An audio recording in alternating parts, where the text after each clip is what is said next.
नमस्कार, अभिजित भारतमधून मी रोशनी लोखंडे आणि आपण बघत आहात ARIPL प्रस्तुत न्यूज वाइब्स। नागपूरमधील तरुणांसाठी शीख वेलफेअर फोरम आणि गुरुद्वारा प्रबंधक समितीच्या सहकार्याने 4 मे रोजी सकाळी 10:30 ते 11:30 दरम्यान निबंध स्पर्धेचे आयोजन करण्यात आले आहे।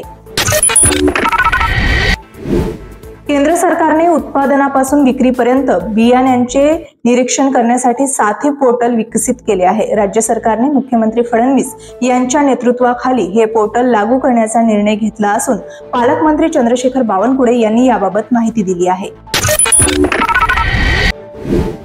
पहलगाम अतिरेकी हल्ल्याचा तपास NIA सुरू केला असून अतिरेकी कटाचा छडा लावण्यासाठी तपासाला वेग देण्यात आला आहे।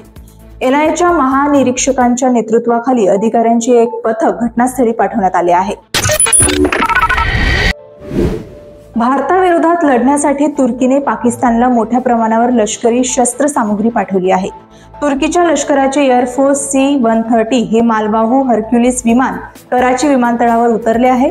या विमानामध्ये तुर्कीचे धोकादायक ड्रोन, बायर कतार आणि अन्य शस्त्रास्त्रे आहेत। विक्रांत मेसी 12वी फेल आणि द साबरमती रिपोर्ट सारख्या चित्रपटांमध्ये अभिनयाने प्रभावित करणारा अभिनेता आहे। तो आता गुरुदेव श्री श्री रविशंकर यांच्या बायोपिक व्हाईटमध्ये त्याची भूमिका साकारणार आहे। पहलगाम हल्ल्यानंतर क्रीडा क्षेत्रात संताप व्यक्त केला जात आहे। माजी भारतीय कर्णधार सौरव गांगुली आणि अन्य माजी क्रिकेटपटूंनी भारताला पाकिस्तान क्रिकेट संघावर बहिष्कार घालण्याचे आवाहन केले आहे।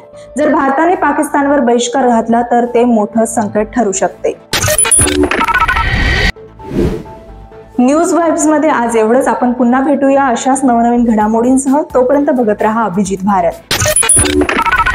अभिजित भारत पहुंचे हर खबर तक।